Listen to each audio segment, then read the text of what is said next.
Hello everyone, नमस्कार, आदाब। आज की क्लास में हम लोग टीजीटी पीजीटी फिजिक्स की ऑप्टिक्स डिस्कस कर रहे हैं। ठीक है, तो ऑप्टिक्स में क्या रहेगा कि आपको ये बताना है कि ऑप्टिक्स क्या है। स्टडी ऑफ लाइट है। ठीक है, ऑप्टिक्स क्या है? Study of light. तो स्टडी ऑफ लाइट को हम ऑप्टिक्स कहते हैं। ठीक है, ठीक है, प्रकाश का अध्ययन। ठीक है, इसको हिंदी में अगर बोले तो ऑप्टिक्स को बोलते हैं प्रकाश की। प्रकाश की। अब देखो बेटा, ऑप्टिक्स जो है वो दो टाइप की है। ठीक है, एक है आपकी रे ऑप्टिक्स और एक है वेव ऑप्टिक्स। रे ऑप्टिक्स इसको बोलते हैं हिंदी में किरण प्रकाश की, और दूसरी है वेव ऑप्टिक्स। ठीक है, जिसको बोलते हैं तरंग प्रकाश की।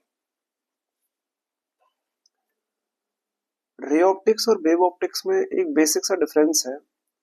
जब हम वेव ऑप्टिक्स डील करते हैं, ठीक है, वेव ऑप्टिक्स डील करते हैं तो जो आपकी वेवलेंथ ऑफ लाइट होती है lambda, lambda is the wavelength of light.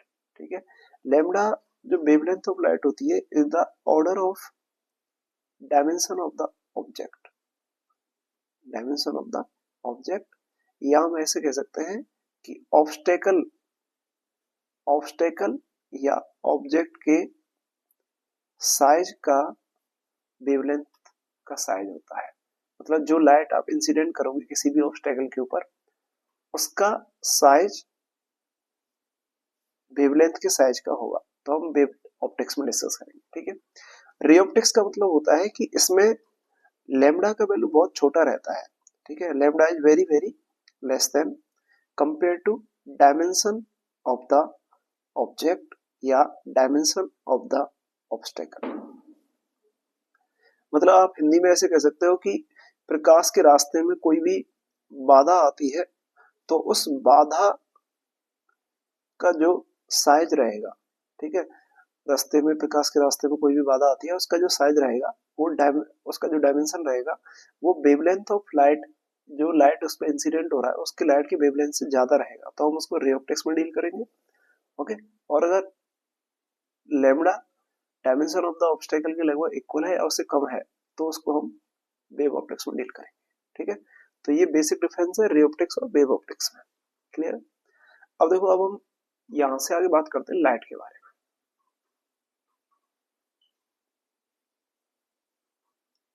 देखो बेटा, लाइट के बारे में अगर हम डिस्कस करें तो लाइट हमारी इलेक्ट्रोमैग्नेटिक वेव है। ये तो आपने सुना ही होगा, लाइट क्या है? Electromagnetic wave. ठीक है, लाइट एक इलेक्ट्रोमैग्नेटिक वेव है। ठीक है, ऑलराइट, और लाइट इलेक्ट्रोमैग्नेटिक वेव है। और ये जो इलेक्ट्रोमैग्नेटिक वेव है ना, साथ साथ में हम कैसे कह सकते हैं कि इलेक्ट्रोमैग्नेटिक वेव कैसी होती है? Non mechanical. तो it is a non mechanical wave. ठीक है, और साथ में इसका जो नेचर होता है, देखो आपकी जो वेव होती है वो दो टाइप की होती है प्रोपगेशन के बेसिस पर अगर देखा जाए तो। एक होती है ट्रांसवर्स और एक होती है लॉन्गिट्यूडनल। तो ये ट्रांसवर्स नेचर की होती है। ठीक है, ट्रांसवर्स नेचर।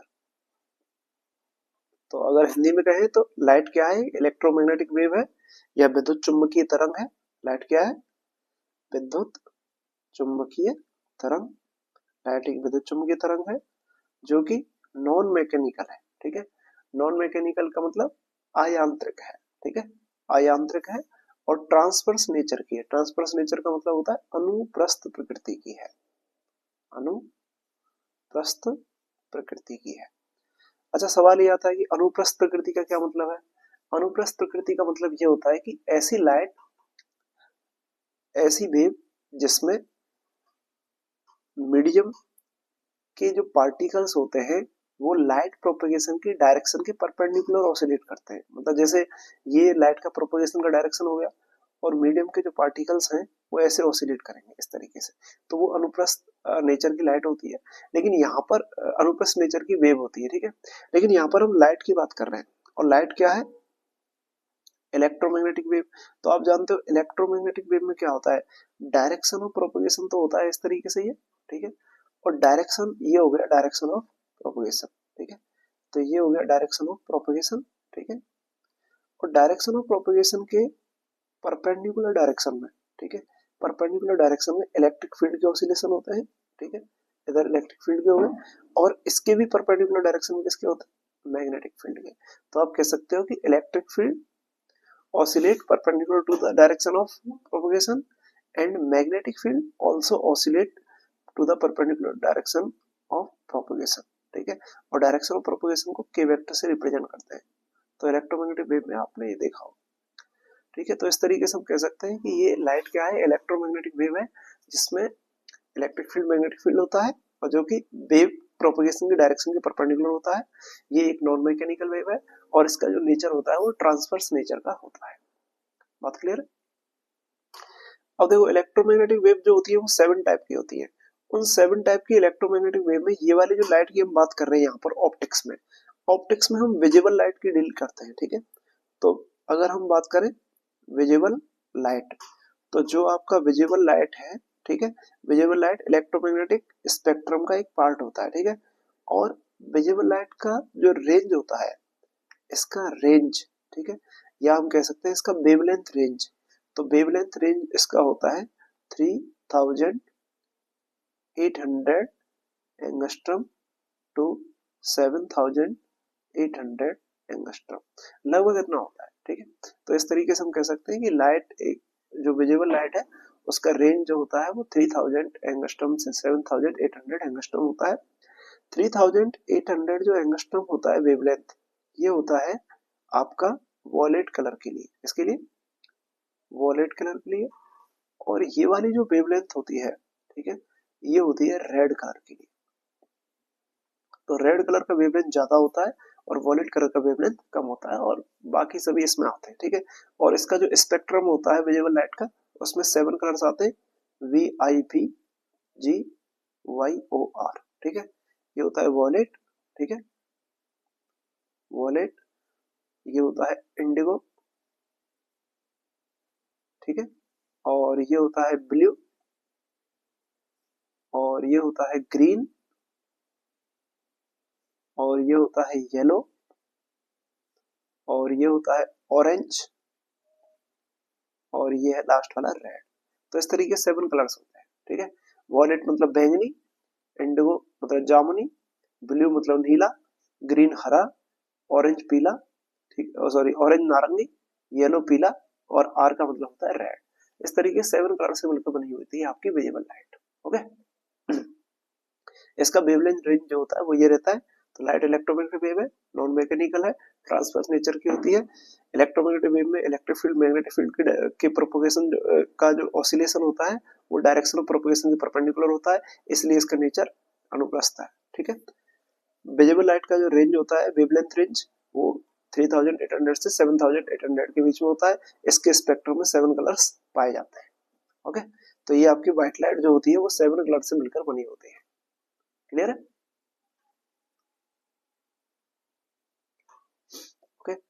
अब नेक्स्ट बात आती है कि जो आपकी लाइट है, ठीक है, लाइट का जो स्पीड होता है, अगर हम स्पीड की बात करें तो लाइट का जो स्पीड रहेगा वो होता है, आपने सुना होगा, इन वैक्यूम, इन वैक्यूम। अगर हम वैक्यूम लाइट की स्पीड की बात करें तो वैक्यूम लाइट का स्पीड c से रिप्रेजेंट किया जाता है, और c इज इक्वल टू होता है 1/√μ0 एप्सिलॉन नॉट, ठीक है।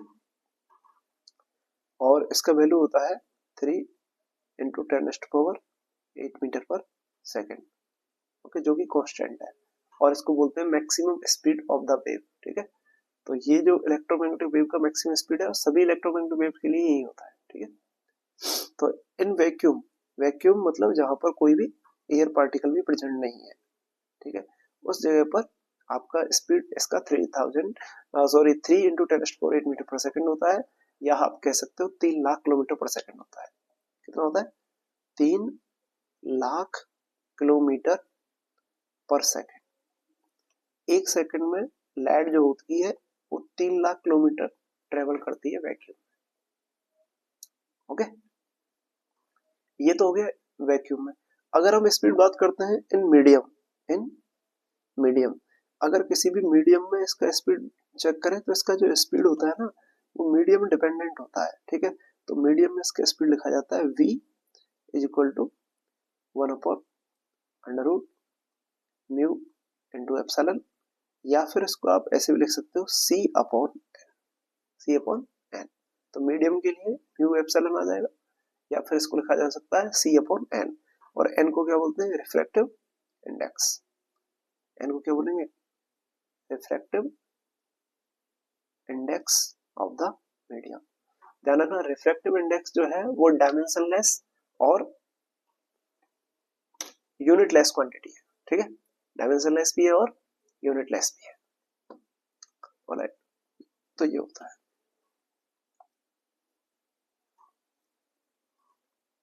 अब देखिए, लाइट इलेक्ट्रोमैग्नेटिक वेव है। अभी आपने थोड़ी देर पहले देखा लाइट क्या है? Electromagnetic wave. अब सोचिए, लाइट अगर इलेक्ट्रोमैग्नेटिक वेव है, ठीक है, तो वेव में एक तो होता है फ्रीक्वेंसी। वेव में क्या होता है? फ्रीक्वेंसी होता है, ठीक है। फ्रीक्वेंसी मतलब आवृत्ति, तो तरंग की आवृत्ति भी होती है, ठीक है। ठीक है, दूसरी बात क्या होता है तरंग में? वेवलेंथ होती है, ठीक है, जिसको कहते हैं तरंग दैर्ध्य। और तीसरी चीज होती है स्पीड, ठीक है। स्पीड, इसको कहते हैं तरंग की चाल, ठीक है। अब देखिए, इलेक्ट्रोमैग्नेटिक वेव जो होती है जब डिफरेंट डिफरेंट मीडियम में मूव करेगी, ठीक है, जब ये डिफरेंट डिफरेंट मीडियम में प्रोपेगेट होगी, तो यहाँ पर क्या रहेगा कि इसका जो फ्रीक्वेंसी होता है वो फ्रीक्वेंसी मीडियम से इंडिपेंडेंट रहता है। फ्रीक्वेंसी क्या होता है? मीडियम से इंडिपेंडेंट। ध्यान रखना भाई, फ्रीक्वेंसी जो होता है वो मीडियम से इंडिपेंडेंट होता है, मतलब फ्रीक्वेंसी मीडियम पर डिपेंड नहीं करता है। अगर लाइट एक मीडियम से दूसरे मीडियम में जा रही है तो फ्रीक्वेंसी चेंज नहीं होगा, ठीक है। फ्रीक्वेंसी केवल सोर्स पे डिपेंड करता है, तो जो क्वांटिटी सोर्स डिपेंडेंट होती है उसके लिए मीडियम का कोई फर्क नहीं पड़ेगा। इसलिए फ्रीक्वेंसी सोर्स डिपेंडेंट क्वांटिटी है जो मीडियम से इंडिपेंडेंट होती है, और डिफरेंट डिफरेंट मीडियम में फ्रीक्वेंसी सेम होगी। अगर कोई लाइट एक मीडियम से दूसरे मीडियम में प्रोपेगेट करती है तो उसके लिए फ्रीक्वेंसी का वैल्यू चेंज नहीं होगा, ठीक है। लेकिन वेवलेंथ जो होती है ना, वेवलेंथ जो होती है वो मीडियम डिपेंडेंट है। वेवलेंथ क्या है? Medium dependent. तो वेवलेंथ जो होगी वो मीडियम पर डिपेंड करती है, ठीक है। अगला है स्पीड। स्पीड भी जो होती है ना वो मीडियम पर डिपेंड करती है। स्पीड भी क्या होती है? Medium dependent. तो स्पीड भी मीडियम डिपेंडेंट होती है, राइट। इस तरीके ध्यान रखें। अगर मान लो इस तरीके से बात करते हैं, जैसे मान लो आपके पास यहाँ पर दो मीडियम है, ठीक है।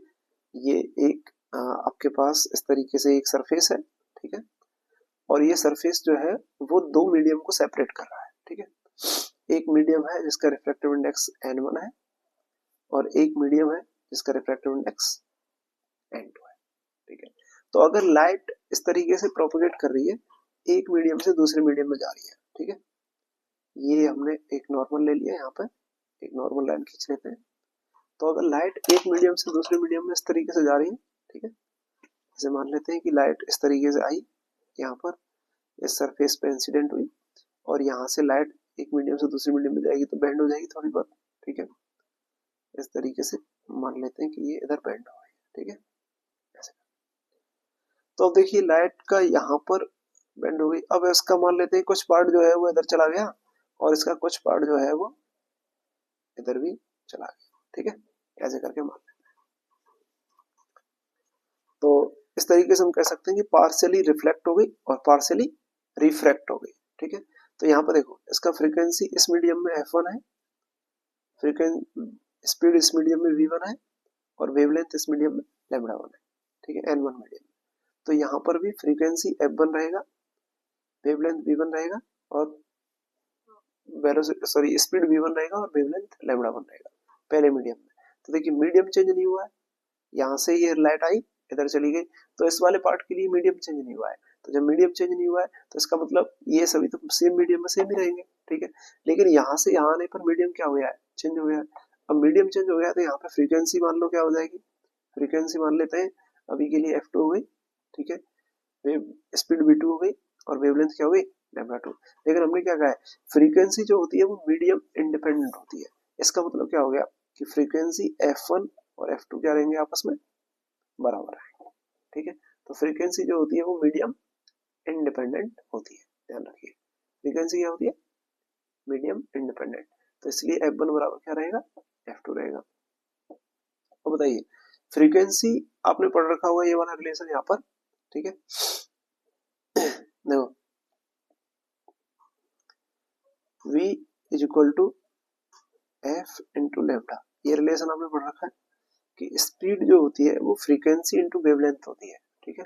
तो बताइए अगर यहाँ से फ्रीक्वेंसी कोई लिखेगा तो फ्रीक्वेंसी क्या लिखी जाएगी, v अपॉन लेमडा, ठीक है।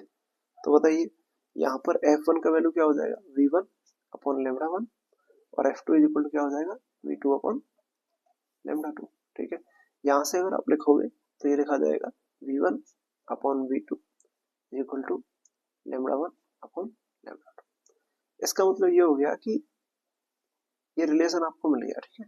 यहाँ पे देखिए v1 upon v2 is equal to क्या होता है, लेमडा 1 अपॉन लेमडा 2। तो अगर फर्स्ट मीडियम में स्पीड v1 है, सेकंड मीडियम में स्पीड v2 है, ठीक है, तो इसका रेशियो जो आएगा वो लेमडा 1 अपॉन लेमडा 2 के बराबर आएगा। इसका मतलब क्या हुआ कि वेव स्पीड भी चेंज हो रही है और वेवलेंथ भी चेंज हो रही है, लेकिन फ्रीक्वेंसी देखो चेंज नहीं हो रही। फ्रीक्वेंसी हमने क्या मानी है, सेम मानी है, तो फ्रीक्वेंसी चेंज नहीं हो रही, ठीक है। अब देखो ऐसे कह सकते हैं कि आपने ये पढ़ा होगा कि रिफ्रैक्टिव इंडेक्स जो होता है, एक मीडियम का रिफ्रैक्टिव इंडेक्स जो लिखा जाता है वो इस तरीके से लिखा जाता है, देखिए n इज इक्वल टू क्या लिखा है आपने, c अपॉन v होता है। तो बताइए n1 इज इक्वल टू क्या हो जाएगा, c अपॉन v1, और अगर हम n2 लिखें तो n2 इज इक्वल टू क्या हो जाएगा, c अपॉन v2, इस तरीके से आ जाएगा।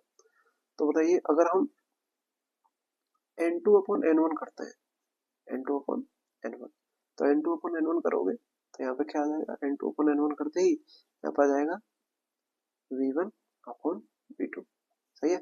और v1 अपॉन v2 किसके बराबर है, लेमडा 1 अपॉन लेमडा 2 के बराबर है।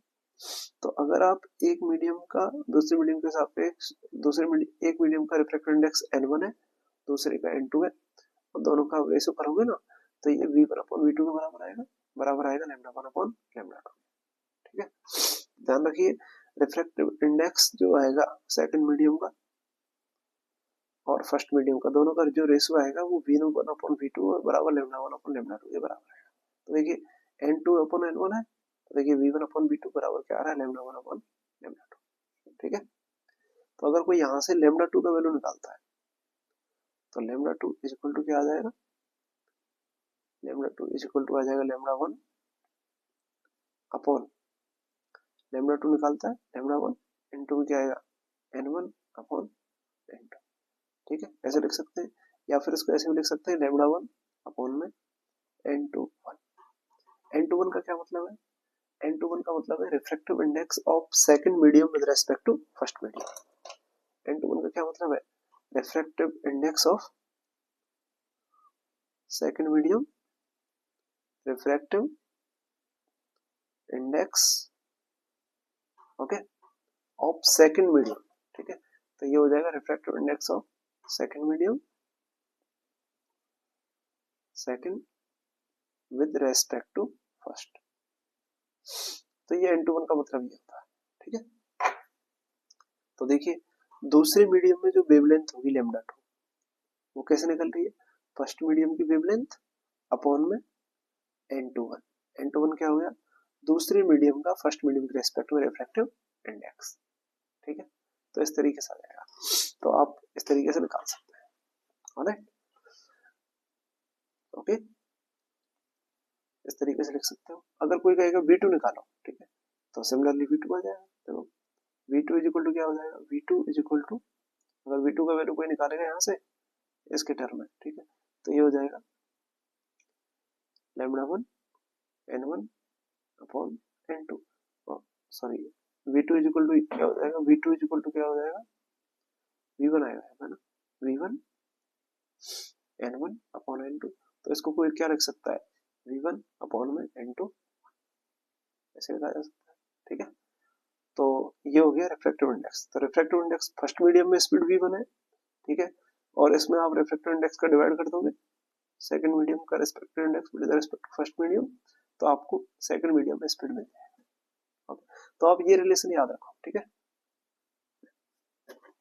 अगर ये रिलेशन आपको पता है तो इस तरीके से आप कुछ भी निकाल सकते हो। तो आपको क्या याद रखना है कि फ्रीक्वेंसी जो होती है वो मीडियम इंडिपेंडेंट होती है, ठीक है, वेवलेंथ जो होती है वो मीडियम डिपेंडेंट होती है, और स्पीड भी वेवलेंथ मीडियम डिपेंडेंट होती है।